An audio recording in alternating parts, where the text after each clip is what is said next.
understood it yet? We are in war. It is the Third World War, silent and devastating like a toxic cloud that wraps together all of humanity. As with every war, the goals are always the same: divide, conquest, and destroy. The only difference is now, the weapons are not guns or bombs or missiles. They're called spread, BCE, swap, austerity, fiscal compact, ESM, credit rating, and many more.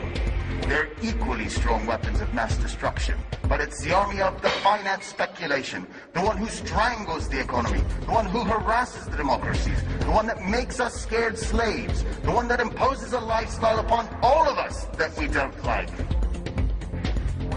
It seems we're watching the dawn of a new era, a period where discoveries in all of the different sectors of science and medicine should have allowed an easier life for us, to have defeated all the diseases and world famine. We would all have had far more free time because the machines would have worked for us, but it hasn't gone that way. The modern world obviously needs some improvement. Cancer and other epidemic diseases are responsible for deaths at an unstoppable rate. The pandemic spreads globally and increases like the incomes for the pharmaceutical industries. Hunger in the world has not been defeated. Violence keeps devastating entire world areas, and the situation of poverty is forcing entire populations to migrate. The United States are just like the old and beloved Europe, where the social differences are getting wider. Rich people are becoming more rich. The middle class is being pushed towards poverty, and the lower class spirals uncontrollably towards misery. America is still under the crisis path of subprime mortgages that definitely undermines the last bit of security in people, and instead has generated a negative domino reaction overseas. On the other side, the European side, the EU states themselves are so strangled by debt balance sheets that a big part of the state income is destined to pay just the interest without any possibility to reduce the debt itself. America and Europe should have been the ones supported by the rest of the world.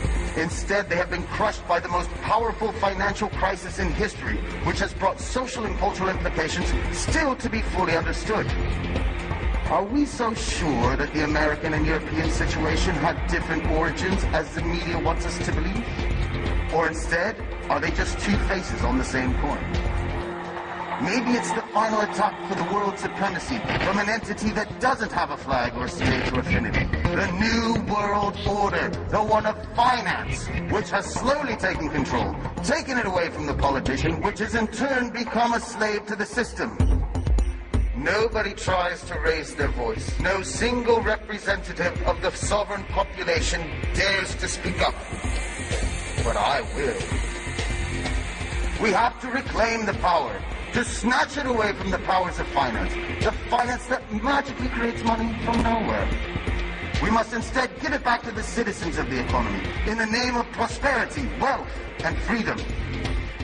No political leader will ever say that money is being printed in a private institution. However, the European Central Bank is private, and the American Federal Reserve is private. And yet, the banks flutter on nothing.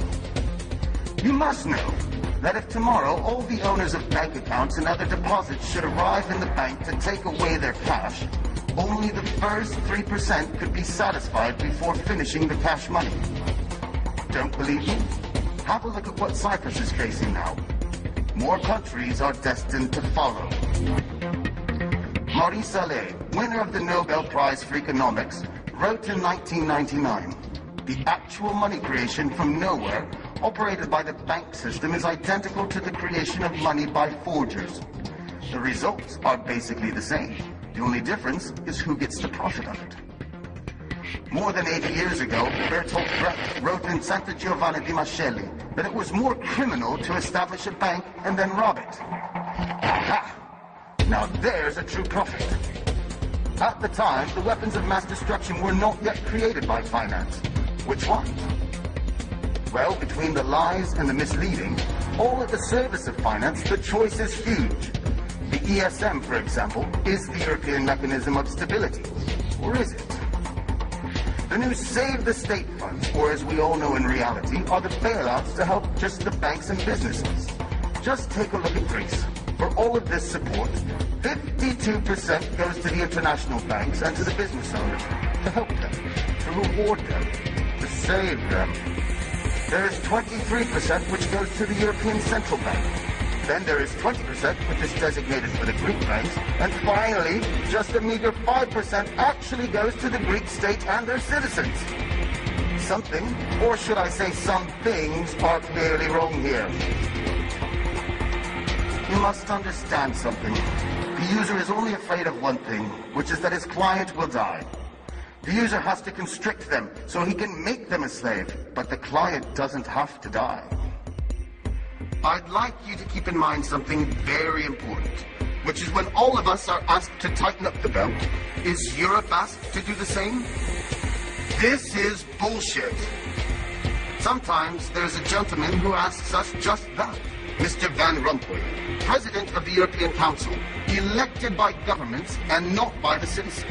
This person has been called out publicly by a British deputy in 2010 as being, quote, expert, capable, and dangerous, the silent killer of European democracy and European nation. No. He is wrong. He is just another slave of finance. A slave of the big banks, of Goldman Sachs, One for All, the big names, Bilderberg, Aspen, Trilateral, and these names, these conspirators, they all want us to believe that it's a lie. Conspiracies, as they call it, but instead it's all true. We are familiar with one of the big, powerful people in the world. 50 years ago, in 1963, President Kennedy signed the 1110 Act, where he took away the exclusivity from the Federal Reserve and gave the Treasury Department the faculty to print money. This was a big strike to overpower the Fed, which, by the way, is a private bank, and also the banking system. It was June 4th, 1963, and less than 6 months later, President Kennedy was killed. Coincidence? Obviously. You must realize that changing politics is simply not enough. Even swapping out the old caste in the current parliament won't work. The real revolution is an internal act. It is in our conscious, and it is based on changing our mental perception, to pass our egocentrism, and to acknowledge what is the final goal in our society. Not the profit for a few, but a wealth for all. You, just tell me, are you happy? So, from this moment, since the finance started the war, I declare to the men and women of power, so big, so few, so timid, with what weapons shall we fight back? With the power of information, with communication and the sharing of my knowledge, with all of the people in the world rising up as one voice.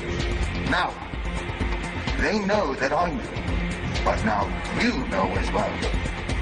My friends, happiness is freedom. Freedom is still in the distance, but the choice has been made.